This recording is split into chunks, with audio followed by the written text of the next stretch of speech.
Hi, thanks for watching. Right, well, like the title suggests, here's the old book. That's the cover. I'm going to question printing methods. This is back in 1714, apparently. I don't believe a fucking year about anything. So anyway, before we look at that, right, I want you to look at this. Now this is apparently a drawing. A drawing with a pencil. And it looks like a photograph. Now, there are other drawings that look the same. Now, apparently, this was drawn by some dude who sat in a stool. Are you shitting me? You know how long that would take? This is perfect. This is the details on it. I mean, these things are incredibly well drawn. So you don't do that sitting on a stool. And I can draw.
This was a printing technique of some kind. Now, with this old book, I came across this. This is mind blowing. Now, I know that it's not supposed to be a drawing, so I'm not saying that. Okay? So don't mention in the comments that I'm actually saying it's a drawing. It's some kind of printing technique. And I'll show you why I think that. Would you believe this whole image is made up of lines? I shit you not. Everywhere. The lines are everywhere through the entire picture.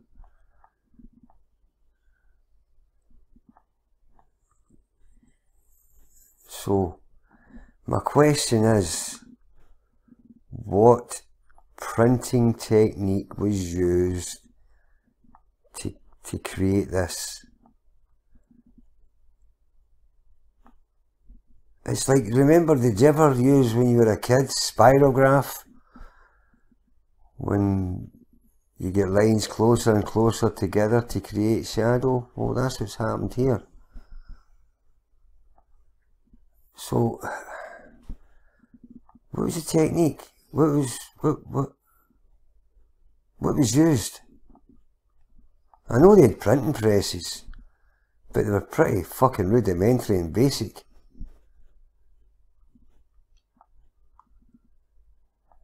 So, what was used to create this? Right, another thing. Is this a weapon? Sure as fuck looks like one. And the reason why I'm thinking it's a weapon, that's his sword arm. So, this is a more powerful weapon than this, obviously.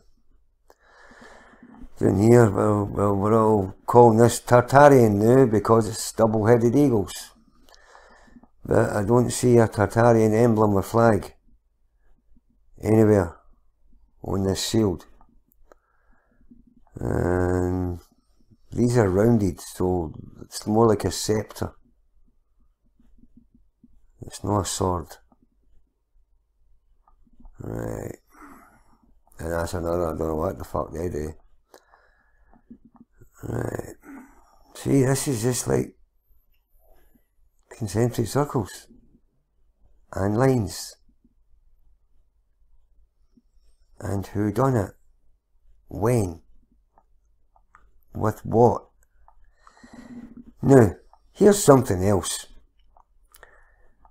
I'm really getting pissed off with a lot of stuff I'm seeing about Star Force. Now, they're just a sitting fucking duck. If you're in a Star Fort and you're under siege, you're fucked. That's pretty much it. And people are saying that the Star Forts are built to withstand mud.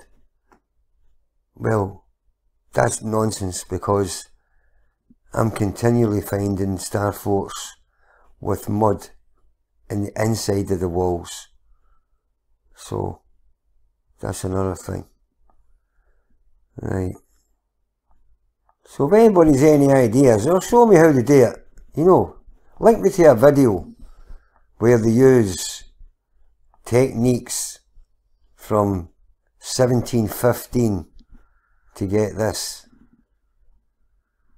I'd love to see it. Right, so when I was talking about Star Force, I'll show you something else. Right, now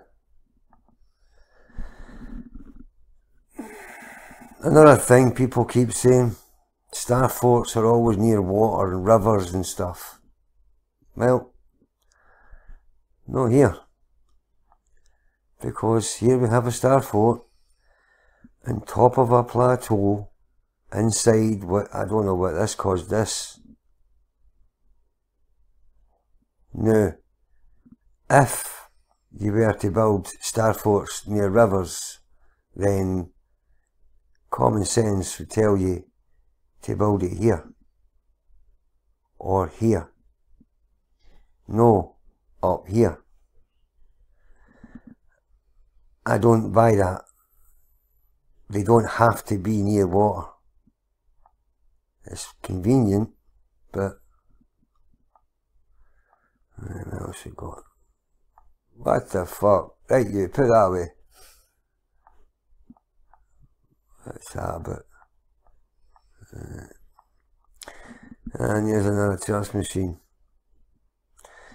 There's something else. Today, we still see all these, like, stone balls, they look like, as ornamentation. So let me run this by you. A few weeks ago, I looked outside the window and there was a van, and on the side of the van it said, Spray Render Specialists.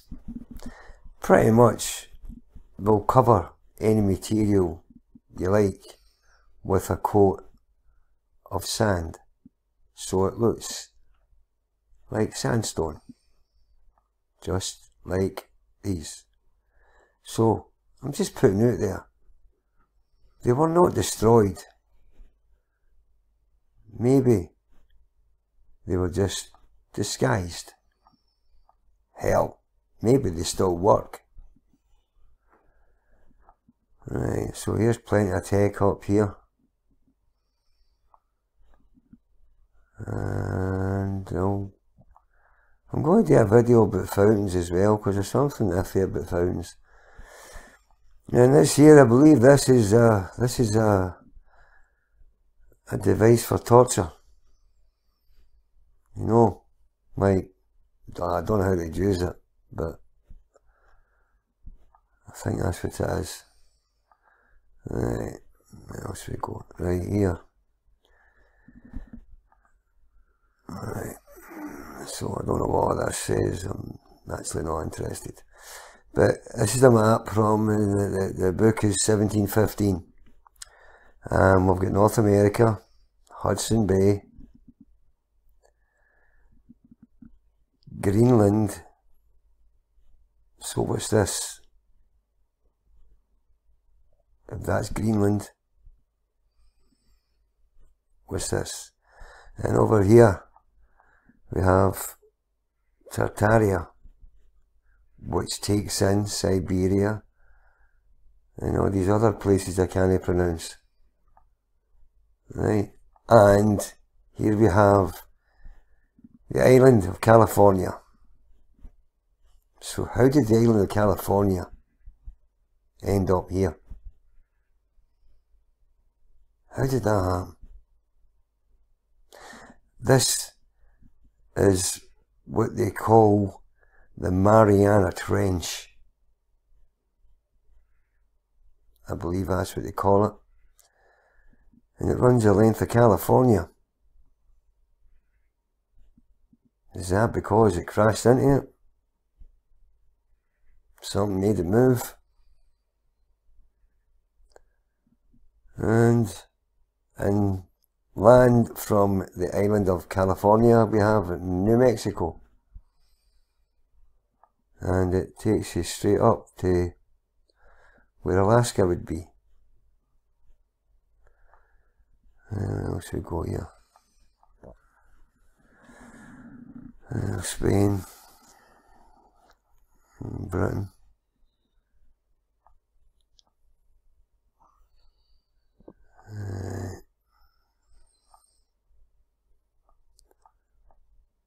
This must be Japan. Right. Yes, we'll go here. Check that out.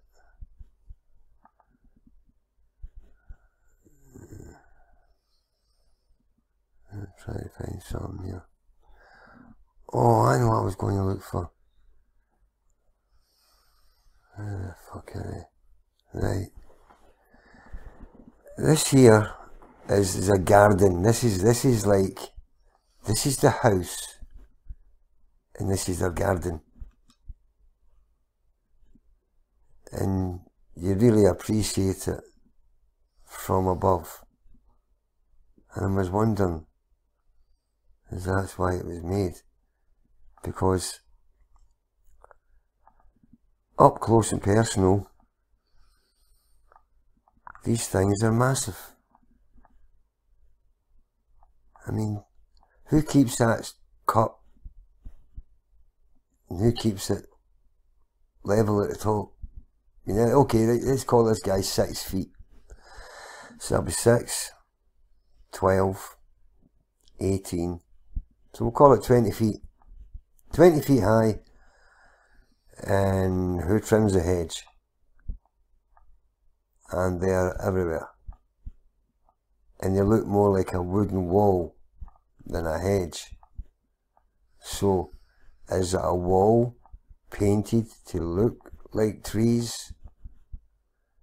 Cause it's sure as shit the thinnest trees I've ever seen in my life. Right. Oh, and this is astronomy stuff. These guys are all into astronomy. Well, he's away digging, he's going to bury somebody. Right.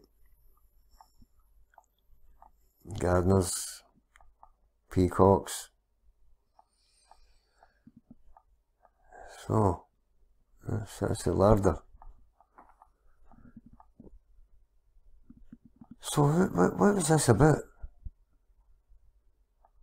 There's another fountain. I don't know. That's some weird stuff.